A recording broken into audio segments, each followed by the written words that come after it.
الحمد لله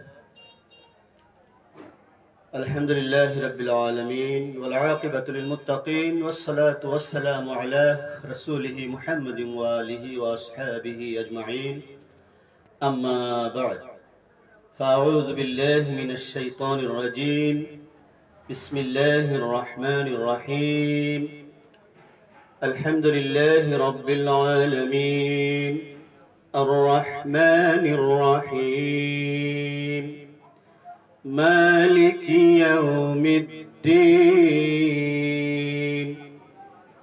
إياك نعبد وإياك نستعين اهدنا الصراط المستقيم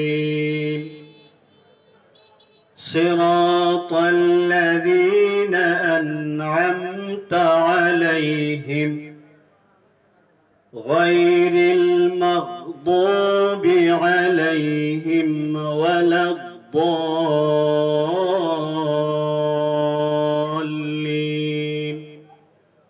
آمين بسم الله الرحمن الرحيم سورة الفاتحة বিষয় বস্তু সূরাতুল ফাতিহা কোরআনের সূরাতুল ফাতিহা আয়াত সংখ্যা 7 সূরাটি মক্কায় অবতীর্ণ হয়েছে। এই সূরাটির প্রথম 3টি আয়াত আল্লাহর প্রশংসা এবং শেষের 3টি আয়াত মানুষের পক্ষ থেকে আল্লাহর নিকট প্রার্থনা ও দরখাস্ত বিষয় বস্তুর সংমিশ্রণ। মধ্যের একটি আয়াত প্রশংসা ও দোয়া মিশ্রিত। সূরা ফাতিহার ফজিলত বৈশিষ্ট্য। সূরা ফাতিহা কোরআনের একটি গুরুত্বপূর্ণ সূরা। প্রথমত এই সূরা দিয়ে পবিত্র কোরআন আরম্ভ হয়েছে। এই সূরা দিয়ে সর্বশ্রেষ্ঠ ইবাদত নামাজ আরম্ভ হয়। সূরা ফাতিহা সমগ্র কোরআনের সার সংক্ষেপ।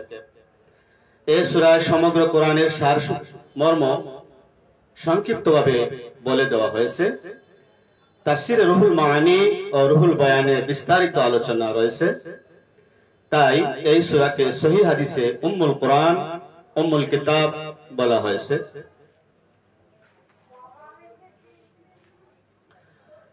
হযরত রাসূল করিম সাল্লাল্লাহু আলাইহি ওয়াসাল্লাম ইরশাদ করেছেন যে যার হাতে আমার জীবন মরণ আমি তার শপথ করে বলছি, সূরা আল ফাতিহার দৃষ্টান্ত তাওরাত, ইনজিল, জবর প্রভৃতি অন্য কোন আসমানি কিতাবে তো নেই, এমনকি পবিত্র কোরআনের দ্বিতীয় নেই। ইমাম তিরমিজি হযরত আবু হুরায়রা রাদিয়াল্লাহু আনহু থেকে বর্ণনা করেছেন যে হুজুর সাল্লাল্লাহু আলাইহি ওয়াসাল্লাম ইরশাদ করেন, সূরা ফাতিহা প্রত্যেক রোগের ঔষধ বিশেষ। হাদিসে সূরাকে সূরা শিফা বলা হয়েছে। বুখারী শরীফে হযরত আনাস রাদিয়াল্লাহু আনহু থেকে বর্ণিত আছে, হুজুর সাল্লাল্লাহু আলাইহি ওয়াসাল্লাম ইরশাদ করেছেন, সবচাইতে গুরুত্বপূর্ণ সূরা আলহামদুলিল্লাহি রাব্বিল আলামিন। মুসলিম শরীফে হযরত আবু হুরায়রা রাদিয়াল্লাহু আনহু বর্ণনা করেছেন, আল্লাহ রাসূল ইরশাদ করেন, যখন বান্দাগণ বলে আলহামদুলিল্লাহ, তখন আল্লাহ বলেন আমার বান্দাগণ আমার প্রশংসা করেছে। আর যখন বলে আর রহমানির রহিম, তখন তিনি বলেন তারা আমার মহত্ব ও শ্রেষ্ঠত্ব বর্ণনা করেছে। আর যখন বলে মালিক ইয়াউমিদ্দিন, তখন তিনি বলেন আমার বান্দাগণ আমার গুণগান করেছে। আর যখন বলে ইয়াকা না'বুদু ওয়া ইয়াকা নাস্তাঈন, তখন তিনি বলেন আয়াতটি আমার ও আমার বান্দাগণের মধ্যে সংযুক্ত।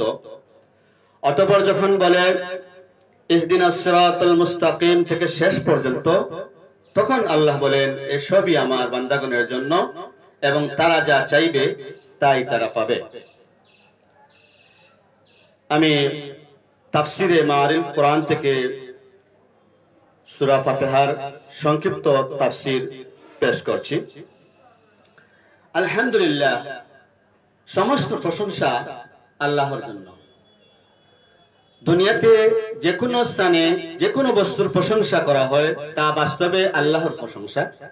কেননা এ বিশ্বে অসংখ্য মনোরম দৃশ্যাবলী, অসংখ্য মনোমুগ্ধকর সৃষ্টিরাজি সর্বদাই মানুষের মনকে আল্লাহর দিকে ধাবিত করতে পারে। একটু গভীরভাবে চিন্তা করলে বোঝা যায় সকল বস্তুর অন্তরালে এবং অদৃশ্য সত্তার হাত সদা সক্রিয়। রব্বুল আলামিন এই ক্ষুদ্র বাক্যটির পরেই আল্লাহর প্রথম গুণবাচক নাম উল্লেখ করা হয়েছে। আরবি ভাষায় রব শব্দের অর্থ, অবিধানিক অর্থ হচ্ছে পালন কর্তা। লালন পালন বলতে বোঝায় কোন বস্তুকে মঙ্গলের প্রতি লক্ষ্য রেখে ধীরে ধীরে সামনে এগিয়ে নিয়ে উন্নতির চরম শিখরে পৌঁছে দেওয়া। আল আলামিন শব্দটি আলামুন শব্দের বহুবচন।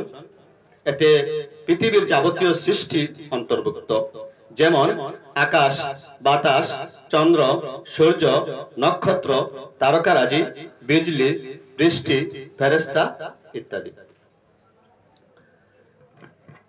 এখন আমি রহমান এবং রাহিম শব্দের তাফসীর করছি। রহমান এবং রাহিম শব্দ দুটি আল্লাহর গুণবাচক নাম। রহমান অর্থ দয়াবান। মুমিন, মুসলিম, কাফির, মুশরিক, ইহুদি, খ্রিস্টান, হিন্দু সকলের জন্য আল্লাহ দয়াবান। আর রাহিম শব্দটি আল্লাহর প্রিয় বান্দাদের জন্য তিনি দয়ালু। মালিক ইয়াউমিদ্দিন শাব্দিক অর্থ প্রতিদান দিবসের মালিক বা অধিপতি। তাফসীরে কাশফে বলা হয়েছে,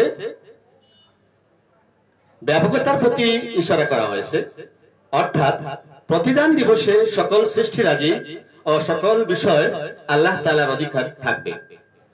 বাক্যটির লক্ষণীয় বিষয় হচ্ছে বুদ্ধিমান ব্যক্তি একথা জানেন যে সেই একক সত্তাই প্রকৃত মালিক, যিনি সমগ্র জগৎ সৃষ্টি করেছেন।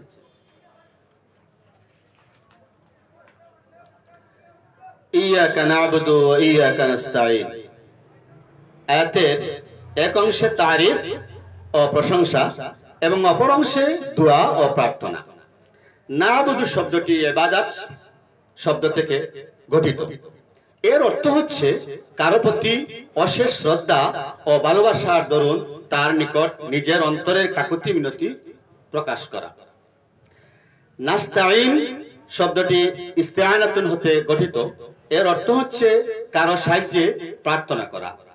আয়াতের অর্থ হচ্ছে আমরা আপনার ইবাদত করি ও আপনার কাছে সাহায্য চাই। সূরা বাকারার অন্য আয়াতে আল্লাহ পাক রব্বুল আলামিন ইরশাদ করেন, ইয়া আইয়ুহাল্লাযীনা আমানুস্তাঈনু বিস-সাবরি ওয়াস-সালাহ। অর্থ, হে মুমিনগণ, তোমরা ধৈর্য ও নামাজের মাধ্যমে আল্লাহর নিকট সাহায্য প্রার্থনা করো।